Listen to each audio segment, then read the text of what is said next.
Hello guys. आज मैं आपको समझाने वाला हूँ कि बायो मैग्निफिकेशन का मतलब क्या होता है। बायो का मतलब होता है लिविंग और मैग्निफिकेशन का मतलब होता है अगर हम किसी चीज़ की कॉन्सेंट्रेशन अगर हम बढ़ा देते हैं तो उसे हम कहेंगे मैग्निफिकेशन। तो बायो मैग्निफिकेशन मीन्स अगर किसी लिविंग बॉडी के अंदर हम कोई केमिकल की कॉन्सेंट्रेशन को बढ़ा देते हैं तो उसे हम कहेंगे बायो मैग्निफिकेशन। बायो मैग्निफिकेशन को बायो कॉन्सेंट्रेशन भी कहते हैं और कई बुक्स में उसे बायो एम्प्लीफिकेशन भी नाम दिया हुआ है।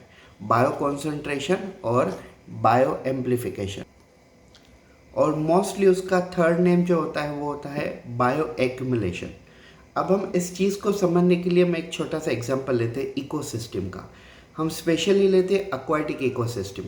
तो जैसे मान लो एक रिवर है, तो रिवर में सबसे जो नीचे जो छोटे प्लांट्स हैं उन्हें हम कहेंगे फाइटो प्लैंकटन। क्या कहेंगे हम उन्हें? प्लांट को फाइटो प्लैंकटन। फिर उन प्लांट को कौन खाता है? जू प्लैंकटन, मतलब छोटे छोटे एनिमल्स। फिर उन छोटे एनिमल्स को छोटे छोटे फिशेस खाते हैं। मान लो एनिमल इतने छोटे हैं और वो प्लांट्स को खा रहे हैं, मतलब वो किसको खा रहे हैं? वो फाइटो प्लैंकटन को खा रहे हैं और फाइटो प्लैंकटन को वो छोटे एनिमल खाते हैं। अब उन छोटे एनिमल को इतने जो बड़े बड़े फिश होते हैं वो फिशेस खाएंगे। मतलब देखा जाए तो वो फिशेस स्मॉल ही है लेकिन उन एनिमल के कंपेयर में थोड़े बड़े हैं। तो वो फिशेस उन एनिमल को खाएंगे और उन फिशेस को जो बड़ी बड़ी फिशेस है वो बड़ी फिशेस उन फिशेस को खाएगी।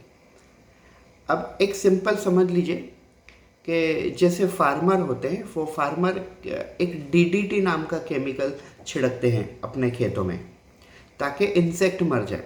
तो जब फार्मर डीडीटी केमिकल छिड़कते हैं अपने खेत में तो बारिश के टाइम पे वो डीडीटी प्लांट से ज़मीन में आ जाता है और कभी कभी वो जो डीडीटी है वो एक्वाटिक इकोसिस्टम में चला जाता है, एक्वाटिक फूड चेन में चला जाता है।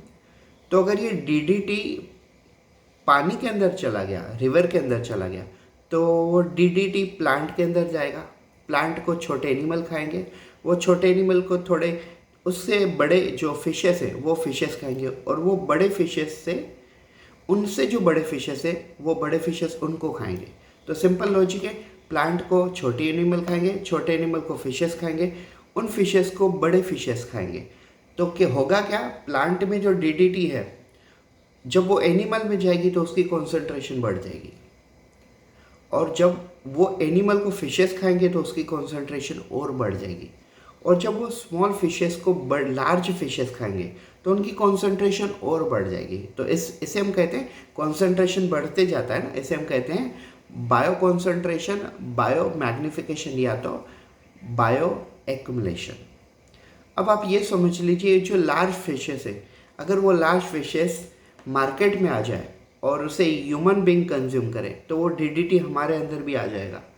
तो ऐसे ही डीडीटी की जो कॉन्सेंट्रेशन है ना वो बढ़ती जाती है।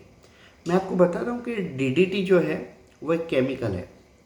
ऐसे डीडीटी ये जो एक केमिकल है, पहले इससे एक्चुअली जो मतलब समझ लीजिए मकोड़े नाम के जो छोटे छोटे एनिमल आते हैं, एनिमल अच्छे एंड से बड़े होते हैं, वो उनको मारने के लिए यूज़ किया जाता है और आजकल इसे इंसेक्टिसाइड के तौर पे काम किया जाता है, मतलब इंसेक्ट को मारने के लिए यूज़ किया जाता है। डीडीटी जो जनरली है वो है डाइक्लोरो डाइफिनिल ट्राइक्लोरोइथेन। डाइक्लोरो डाइफिनिल ट्राइक्लोरोइथेन ये इंसेक्टिसाइड के तौर पे काम करते हैं, लेकिन इसका बेसिकली ह्यूमन लाइफ पे और एक्वाटिक लाइफ पे काफ़ी साइड इफ़ेक्ट है। तो बेसिकली आजकल उसका कॉन्सेंट्रेशन, मतलब आजकल इसकी जो क्वांटिटी है वो कम हो गई है। फार्मर काफ़ी जागरूक हो गए हैं और डीडीटी कम यूज़ करते हैं और उसकी जगह पर bio fertiliser, bio insecticide use करते हैं। सो गाइज, ये था हमारा बायो मैग्निफिकेशन। Thank you.